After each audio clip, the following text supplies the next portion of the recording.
Olivia Brennan stood in the doorway of her corner office, arms crossed, watching Marcus Reed gather his things at exactly 5:25. 4 years she had worked in this building, and 4 years she had watched this man leave at the same time every single day without fail.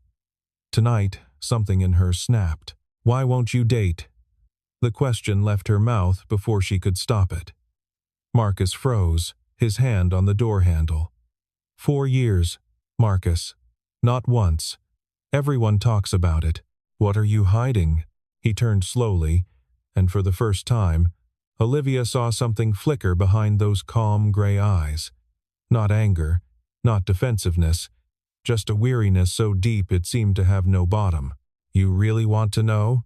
Olivia nodded, her heart suddenly pounding. She had no idea that his answer would shatter everything she thought she understood about love, about sacrifice, about the promises people make, and the ones they actually keep. 6 months earlier, Olivia Brennan had walked into Brennan and Associates Financial Group as its youngest CFO in company history. The nameplate on her door felt like both an achievement and an accusation. Her father had built this firm from nothing, and now, at 31, she was expected to prove that his retirement was a transition rather than a surrender. The first week, she buried herself in performance reports. Numbers never lied. Numbers never whispered behind your back about nepotism or questioned whether you had earned your seat at the table. She reviewed every department, every team lead, every analyst, searching for patterns that would help her understand the machine she now commanded. That was when she first noticed Marcus Reed. His file was remarkable in its consistency. 4 years of flawless performance reviews. Not a single error in his quarterly reports. Client satisfaction ratings that consistently ranked in the top 3% of the entire company. He was the kind of employee that firms fought to recruit and competitors tried to poach. Yet he had declined every promotion offered to him. 3 times he had been recommended for team lead. 3 times he had politely refused. Olivia called him into her office on a Tuesday afternoon. He arrived exactly on time, neither early nor late, and sat across from her with the patient stillness of a man who had learned to wait. "Mr. Reed, I've been reviewing your file." She kept her voice professionally neutral. "You're one of our strongest performers. Why have you turned down every leadership opportunity?" Marcus met her eyes without flinching. "I prefer to leave at 5:30. The team lead position requires more hours." Olivia leaned forward, genuinely puzzled. In her world, ambition was oxygen. Everyone wanted to climb. Everyone wanted more. Most people would kill for these opportunities. "Why don't you want to advance?" "Not everyone, Miss Brennan." His voice was calm, almost gentle. "Some of us have already found what we're climbing toward." She had dismissed him then, frustrated by his cryptic answer and his apparent lack of drive, but his words lingered in her mind like a splinter she could not quite remove. What Marcus Reed climbed toward became clear at 5:32 that same evening. He pulled out of the parking garage and merged onto the expressway, his route so familiar he could have driven it blindfolded. 20 minutes later, he turned into the tree-lined entrance of Street, Catherine's long-term care facility. The nurses at the front desk nodded as he passed. They had stopped asking him to sign in years ago. Room 217 was at the end of the east corridor, where the afternoon light lasted longest. Jennifer lay exactly as she had for 4 years, her chest rising and falling with the steady rhythm of the ventilator. Her hair had grown longer since the accident, and Marcus had learned to brush it himself, the way she used to like it swept back from her face. He pulled the chair close to her bed and took her hand. "Hey, sweetheart. Long day today. We got a new CFO, the old man's daughter. She seems smart, but she asked me why I don't want to be a manager." He laughed softly. "I didn't know how to explain that I already have the most important job in the world." He read to her for an hour, the same book they had started before the accident.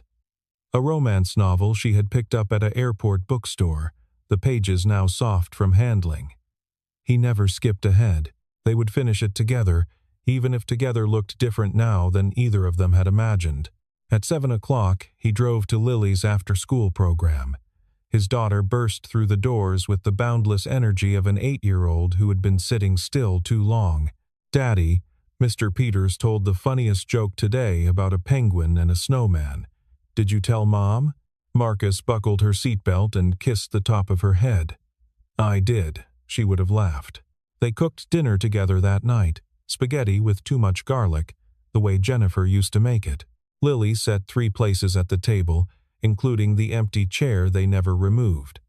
After homework and bath time and one more chapter of Charlotte's Web, Marcus tucked his daughter into bed and turned off the light. He sat alone in the dark kitchen until nearly midnight, staring at the wedding photo on the refrigerator. In it, Jennifer was laughing at something he had whispered in her ear, her veil caught in the wind, both of them so young they barely looked like adults. He did not cry. He had stopped crying after the first year, when he realized that tears changed nothing, and energy was better spent on the living. But he allowed himself these quiet moments of remembering, of honoring what had been, of waiting for what might still come. Some promises, he had learned, did not have expiration dates. A month passed, and Olivia found herself paying closer attention to Marcus Reed than she wanted to admit. It started small. She noticed that he ate lunch alone at his desk, never joining the groups that gathered in the break room. She noticed that he deflected personal questions with practiced ease, redirecting conversations to work topics with the skill of someone who had done it 1,000 times. She noticed that his desk held no photographs, no personal items, nothing that would hint at who he became after 5:30 each evening. The first real crack in his armor appeared on a Thursday afternoon. Olivia was walking to her car when she spotted Marcus in the parking lot, phone pressed to his ear. She slowed her pace, not quite eavesdropping, but not hurrying away either. "I'll be there in 20. His voice was different than she had ever heard it. Soft, worried, tender. How was she today? A pause. Then, did she seem comfortable? "Good, that's good. Tell her I'm on my way." He ended the call and drove away without noticing Olivia standing 3 rows over, her car keys forgotten in her hand. The next morning, she did something she was not entirely proud of. She asked Tina in HR to pull Marcus Reed's emergency contact information. Just in case, she told herself. For the file, there was only one number listed: Street Catherine's long-term care facility. Olivia spent her lunch hour researching the facility on her laptop. Street Catherine specialized in patients with severe brain injuries, comas, and persistent vegetative states. They provided round-the-clock care for people who could not care for themselves, people whose families had not given up hope. Her hands trembled slightly as she closed the browser. Marcus Reed had someone at that facility, someone he visited every single day, someone he called on his way over to ask if she seemed comfortable. Who was she? That Friday, the company held its monthly happy hour at a bar downtown. Olivia attended because she was expected to, nursing a glass of wine while making small talk with department heads who were trying too hard to impress her. Marcus, of course, was not there.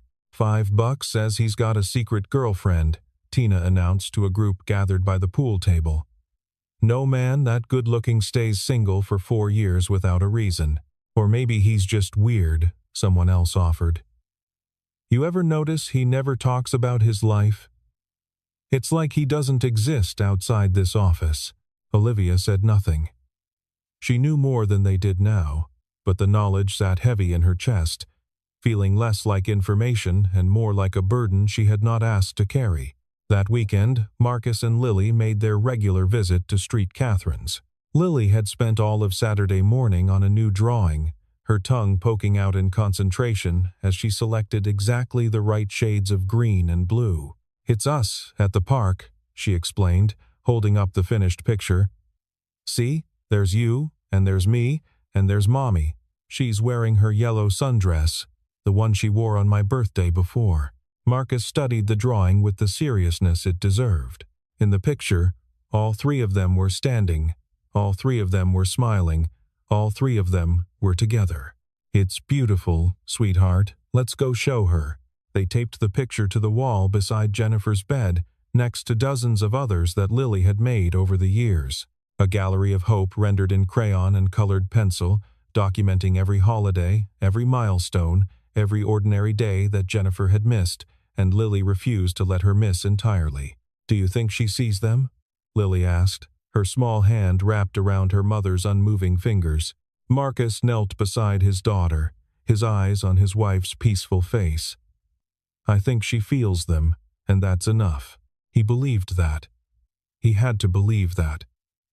The alternative was unbearable. The annual charity gala was the most important event on Brennan and Associates' social calendar. Major clients attended, potential investors circled, and the company's reputation was polished and displayed like silver at a formal dinner. Olivia needed Marcus there. He was the only analyst who understood the intricacies of their investment portfolios well enough to answer the technical questions that wealthy clients inevitably asked. She summoned him to her office to deliver the news. "The Hartwell Foundation Gala is next Saturday evening. I need you there." Marcus's expression did not change, but something in his posture shifted almost imperceptibly. "I have commitments. Reschedule them." "I can't." Olivia felt her frustration rising. She was accustomed to people saying yes to her, especially employees whose careers depended on her good opinion. "Mr. Reed, this is not optional." "Then, I apologize, but I won't be able to attend." They stared at each other across her desk, neither willing to yield. Finally, Olivia asked a question she had never thought to ask before. "Every evening? You have commitments every single evening?" Something passed across Marcus's face. Surprise, perhaps, or the faint recognition of being truly seen. "Yes, Miss Brennan. Every single one." Olivia leaned back in her chair, studying him. The analyst who never networked, the widower who was not technically a widower, the man who left at 5:30 every day without fail because someone somewhere was waiting for him. "What if I moved the gala to Saturday afternoon?" she heard herself say. "Would that work?" Marcus blinked. In 4 years at this company, no one had ever adjusted a schedule to accommodate him. No one had ever asked what would make things easier rather than simply demanding compliance. "You would do that?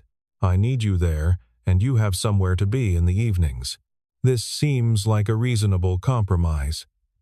She kept her voice businesslike, but something softer had crept in around the edges. "I'll move the start time to 2 o'clock, but I need you there until at least 4:45. Marcus considered for a long moment. 4:45. No later. Done. The gala was a success by every measurable standard. Marcus arrived in a dark suit that made him look like a different person entirely, confident and commanding in a way that his usual office demeanor only hinted at.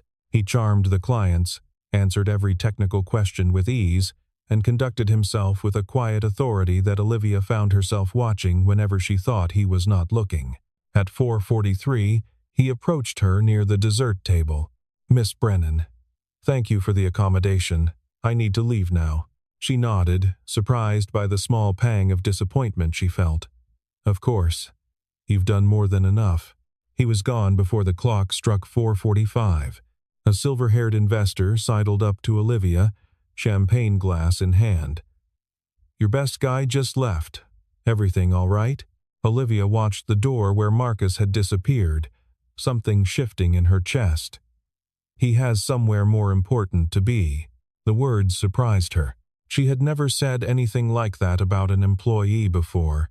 She had never believed that anything could be more important than the work. But watching Marcus Reed walk out of that ballroom, she wondered if perhaps she had been measuring importance by the wrong scale entirely. Olivia began to notice things she had been too busy to see before. She noticed that Marcus always took the stairs instead of the elevator, as if he had learned to conserve his emotional energy for places it mattered more. She noticed that he kept a small silver watch in his desk drawer, one he sometimes held but never wore. She noticed that on the rare occasions when he smiled, the expression transformed his entire face and made him look years younger. She wondered who he had been before whatever had happened to make him this way. The answer came in pieces over the following weeks. Piece 1 arrived when Marcus called in sick without warning on a Thursday morning. When he returned the next day, a coworker asked if he had enjoyed his day off. "My daughter was sick," Marcus said simply. "She's better now." Daughter. He had a daughter. Olivia pulled his file again, something she was doing with uncomfortable frequency. Emergency contact number 2 was indeed a child, Lily Reed, age 8. The contact number was for her elementary school. There was no mother listed anywhere. Piece 2 came later that same week. Marcus had left his desk briefly, and Olivia found herself walking past it, her eyes drawn to the single personal item he kept in his drawer. The silver watch.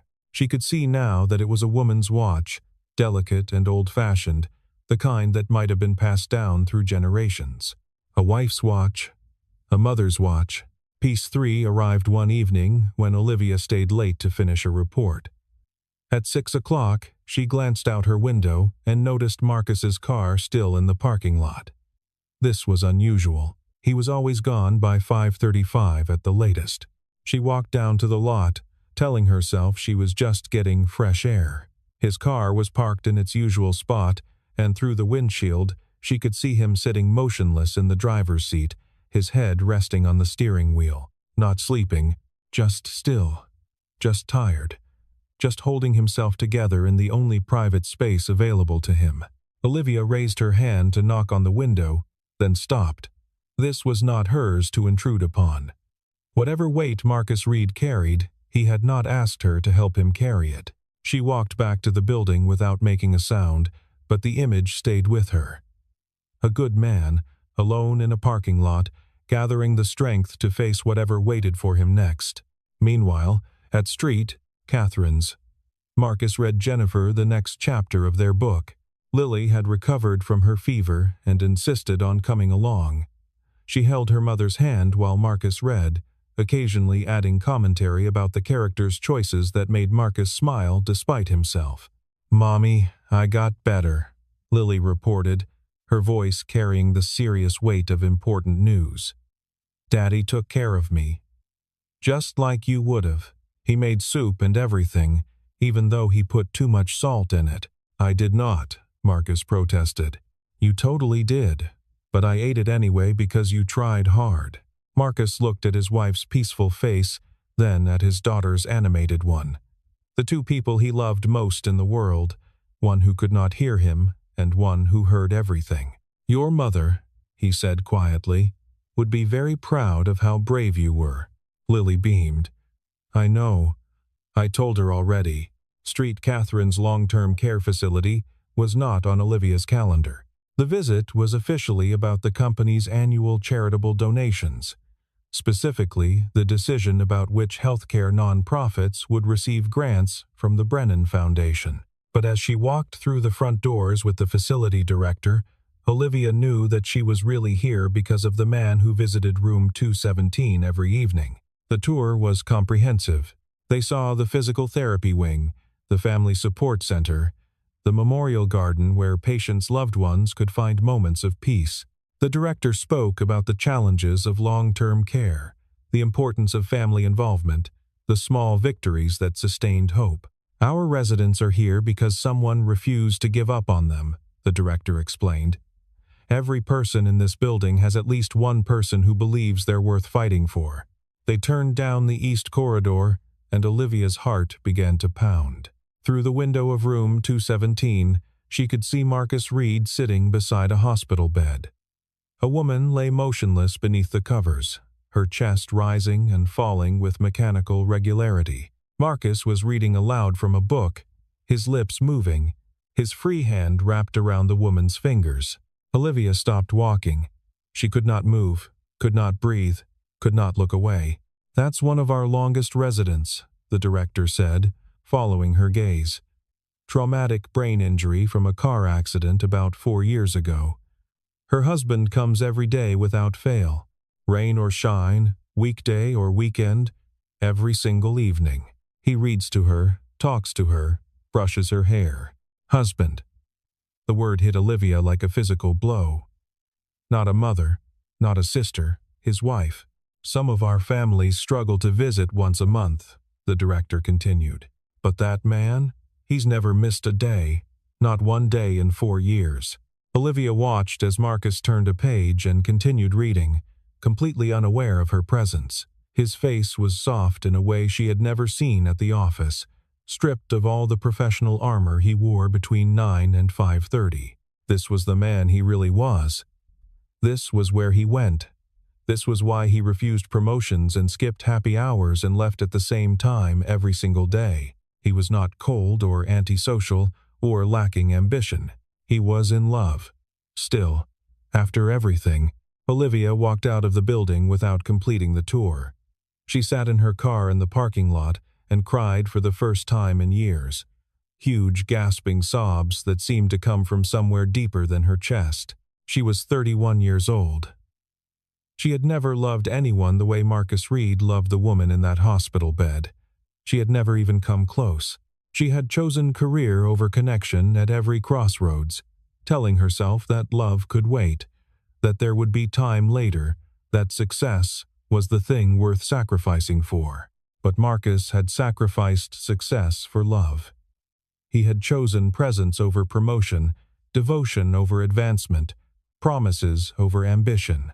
And sitting in that parking lot, watching the autumn sun sink toward the horizon, Olivia realized that she had been measuring her own worth by the wrong scale entirely. She returned to work the next day and said nothing. She treated Marcus exactly as she always had, professional and courteous, though now she ended their meetings 5 minutes early without being asked. Now she never scheduled anything that might make him late. Now she understood what 5:30 meant. It meant I love you. It meant I'm coming. It meant I'll never stop. Some secrets, she had learned, were not hers to expose, but she could honor them quietly, in the small spaces where respect lived. The Whitmore acquisition required long hours and careful analysis, which meant Marcus and Olivia found themselves working together more closely than ever before. She made sure they finished by 5:15 every day. He noticed. "You don't have to accommodate me," he said one afternoon. "I know it creates extra work for you." Olivia looked up from her laptop. "Everyone has their priorities, Mr. Reed. I'm learning to respect that." Something shifted between them after that. The conversations grew longer, moving beyond spreadsheets and projections into territory that felt almost personal. Olivia told him about the pressure of following in her father's footsteps, about the board members who questioned her qualifications, about the loneliness of being the boss's daughter in a company full of people who saw her name before they saw her work. Marcus listened without judgment, without advice, without trying to fix anything. He simply understood, and that understanding felt like a gift. "Do you ever feel like you're running toward something no one else sees?" she asked one evening. Marcus was quiet for a moment. Every day. The almost moment came on a Wednesday when Lily's after-school program closed unexpectedly for a staff training day. Marcus had no choice but to bring her to the office. Olivia discovered them in the break room. Marcus heating up chicken nuggets in the microwave, while Lily colored at the table with intense concentration. "Miss Brennan, this is my daughter, Lily." Lily looked up with curious eyes. "You're pretty.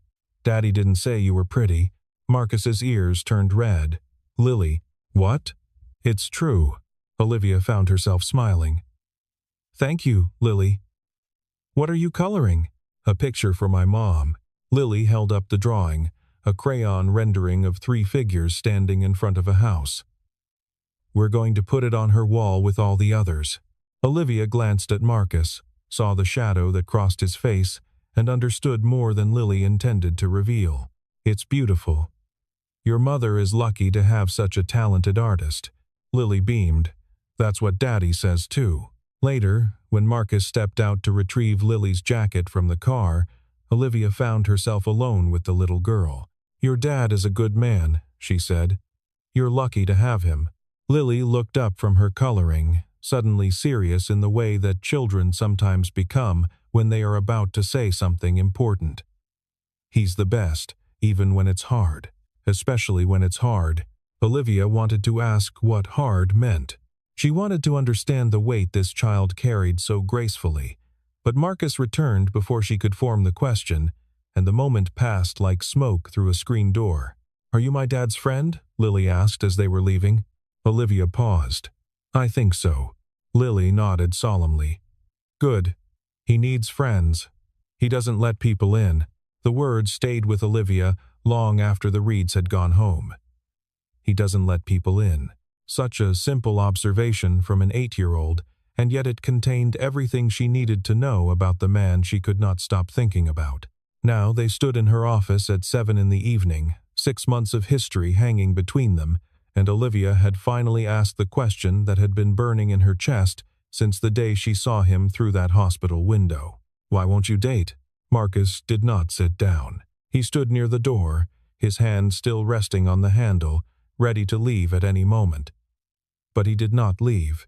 "You really want to know?" "Yes." He was quiet for so long that Olivia thought he might not answer. Then he began to speak, and his voice carried a weight that made the air in the room feel heavier. "My wife, Jennifer. 4 years ago, a drunk driver ran a red light and hit her car. She was on her way home from her sister's baby shower, 43 minutes away from our front door." He paused. "She survived, technically, but she never woke up." Olivia felt the floor tilt beneath her feet. She had known, from her visit to Street Catherine's, but hearing him say it was different. Hearing the practiced flatness of his voice, the way he reported the facts like data points in a quarterly report, made her chest ache. "The doctors told me she would never recover," Marcus continued. "Persistent vegetative state. They recommended removing life support. Letting her go, they called it. Like she was a balloon I could simply choose to release." He looked at Olivia then, and she saw the 4 years of accumulated grief shimmering behind his calm facade. Her parents agreed with the doctors. They held a memorial service. They mourned her and moved on. A bitter smile crossed his face. "But I couldn't. Because she's still here. She's still breathing. Her heart is still beating. And I made her a promise." "What promise?" "In sickness and in health. For better or for worse, until death do us part." Marcus spoke the words like a prayer. "She hasn't died, Olivia. She's just waiting, and I won't abandon her while she waits." The silence stretched between them. Olivia thought about all the assumptions she had made about this man. Cold, antisocial, unambitious. How wrong she had been. How terribly, completely wrong. "Why didn't you let her go?" she whispered. "Everyone else did." Marcus's voice softened. "Because she would have waited for me. If our situations were reversed, Jennifer would have been there every day, reading to me, talking to me, refusing to give up. That's who she was. That's who she still is, somewhere inside." He paused. "And Lily needs to know her mother is still here, even if she can't hug her back. Some promises don't have expiration dates." Olivia felt tears burning behind her eyes. "Do you still love her?" "Every day." The words came without hesitation. "More than the day I married her." "Is that why you don't date?" Marcus finally met her gaze directly, and Olivia saw something there that made her breath catch. Recognition, understanding, the acknowledgement of a question that had layers beyond its surface meaning. "You asked why I don't date." "That's why. To me, it would be cheating. Not legally, not technically, but to the vows I made, it would be a betrayal, and I won't do that to her. Not while she's still breathing." The words hung in the air between them. Olivia thought about herself at 31, unmarried, unattached, having never loved anyone enough to wait for them through anything. She thought about all the relationships she had ended because they interfered with her career, all the feelings she had set aside because they were inconvenient. And here was Marcus Reed, who had built his entire life around a promise to a woman who could not even open her eyes to see him keeping it. "I'm sorry," she said, and her voice cracked on the words. For every time I thought you were cold, for every time I judged you for leaving early, for every time I assumed you just didn't care. You didn't know." His voice was gentle, without accusation.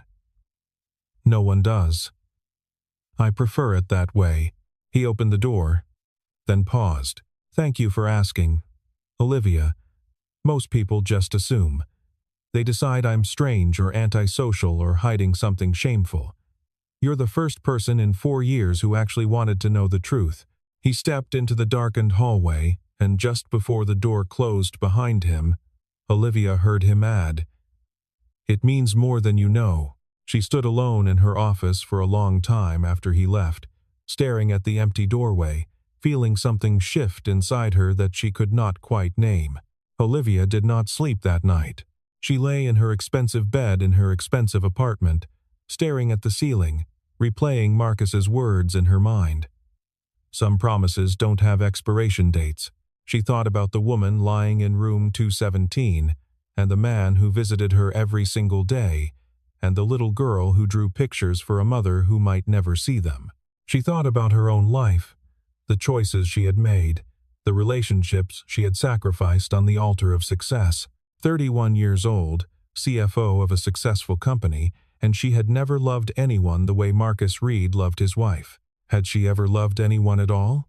The next morning, she arrived at the office early, half expecting things to feel different. But Marcus was already at his desk, working on the same reports he always worked on, and he greeted her with the same professional nod he always gave. Nothing had changed, and everything had changed. Olivia stopped pushing him to network. She stopped hinting about promotions. She stopped treating his 5:30 departures as a personal inconvenience. Instead, she began to protect them, scheduling around them, defending them to board members who questioned why their best analyst never attended evening events. "He has responsibilities," she told them. "More important ones than cocktail parties." She made another decision that she told no one about. She called Street, Catherine's, and asked to speak with the director she had met during her tour. She explained that Brennan and Associates wanted to make an anonymous donation to the long-term care fund, specifically to cover the costs for a patient named Jennifer Reed. "How much?" the director asked. "Enough to cover her care for the next 5 years. Whatever that number is." The director was silent for a moment. "That's very generous. May I ask why this patient specifically?" Olivia thought about Marcus, sitting in his car in the parking lot, finding the strength to face another day. She thought about Lily, drawing pictures for a mother who might never wake up. She thought about love that did not ask for anything in return. "Because some promises deserve to be supported," she said. "Even the ones we don't make ourselves." The following weekend, Marcus and Lily made their usual visit to Jennifer's room. Lily had created a new drawing, and she chattered excitedly as they walked down the east corridor. "This one's different, Daddy. Look." Marcus examined the picture. 3 figures stood in the foreground, Lily and Jennifer and himself, but in the background, slightly apart from the family group, stood a 4th figure, a woman with dark brown hair, watching them with a small smile. "Who's that?" Marcus asked. "The nice lady at your work, the one who asked about you." Lily studied her own drawing critically. "She looks lonely, don't you think? Like she's looking for her people but hasn't found them yet." Marcus stared at the crayon figure, something shifting in his chest that he could not quite identify. Olivia Brennan, rendered in a child's simple strokes, standing at the edge of his family portrait. "Did you tell her about Mommy?" Lily asked. "Yes. Good." Lily nodded with the certainty of the very young. She seemed like someone who would understand. That Monday, Marcus did something he had not done in 4 years. When his team announced they were going to lunch together, instead of declining as he always did, he hesitated. "I can stay for 30 minutes, he said. His coworkers stared at him as if he had announced he was moving to Mars. "You're coming to lunch?" Tina from HR asked. "Willingly? 30 minutes, Marcus repeated. "That's all I can spare." From across the room, Olivia watched him leave with the group, something warm spreading through her chest. It was a small thing, half an hour with colleagues, but she understood what it meant. The walls he had built were not coming down, but he was opening a door, just a crack, just enough to let a sliver of light through. She smiled, and when Marcus glanced back over his shoulder before stepping into the elevator, she thought she saw him smile too. 3 months later, Olivia received a phone call that changed everything. It was the director of Street Catherine's, calling to thank her for the donation that had kept the facility running through a difficult quarter. But at the end of the call, almost as an afterthought, she mentioned something else. "You might be interested to know about one of our long-term patients, Jennifer Reed. She showed signs of responsiveness last week for the first time since her admission." Olivia's heart stopped. What kind of signs? Her husband was reading to her, and she squeezed his hand. Not a reflex, a purposeful squeeze. Her doctors are cautiously optimistic. Olivia thanked her and hung up the phone.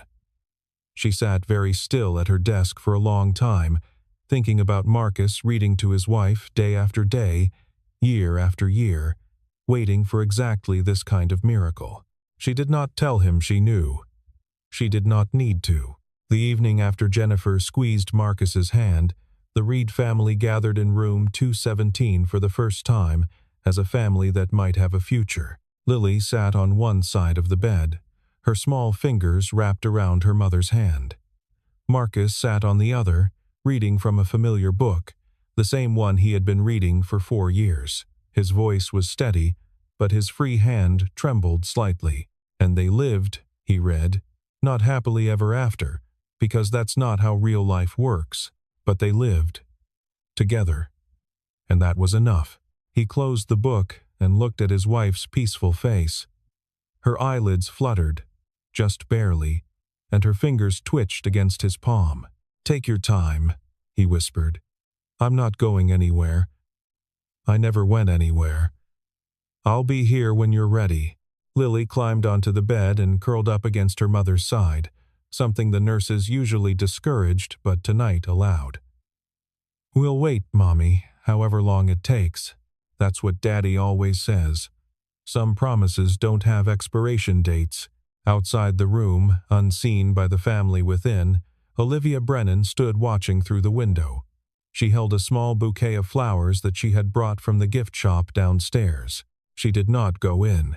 She placed the flowers on the nurse's station desk with a note that said simply, "For Jennifer Reed, room 217. And she stood for a moment longer, watching the man who had taught her what love looked like when it was not convenient, not easy, not returned in any of the ways the world usually measured. Marcus looked up suddenly, as if sensing her presence. Through the glass, their eyes met. Olivia raised her hand in a small wave, then turned and walked away down the corridor. She did not look back. She did not need to. Some things were not meant to be spoken. Some connections existed in the spaces between words, in the things that did not need to be said because they were already understood. Marcus watched her go, his hand still wrapped around his wife's fingers. He did not follow her. She did not expect him to. But as Olivia pushed through the front doors of Street Catherine's and stepped into the cool evening air, she found herself smiling. She had come here looking for something she could not name. A reason to believe that love was real, perhaps. Evidence that people still made promises they intended to keep. She had found it in a hospital room where a man read stories to a woman who might never wake up. She had found it in a little girl's crayon drawings, and a silver watch in a desk drawer, and 5:30 departures that were sacred appointments with devotion itself. She had found it, and now she knew it was possible. Marcus Reed might never be hers. Jennifer might wake up tomorrow, or might sleep forever. The future was uncertain, as all futures were, but Olivia was 31 years old, and for the first time in her life, she understood what she was looking for. Not success, not power, not a corner office with her name on the door. Just someone who would visit her every day, no matter what. Someone who would read to her, and wait for her, and refuse to give up. Someone who understood that some promises did not have expiration dates, She walked to her car and drove home through the darkening streets of Chicago, and somewhere across town, Marcus Reed was reading another chapter to his wife, and a little girl was drawing another picture for the gallery on the wall. And in room 217 at Street Catherine's long-term care facility, Jennifer Reed's fingers twitched against the hand of the man who had never stopped believing she would come back to him. Sometimes that was enough. Sometimes being seen was the greatest gift of all.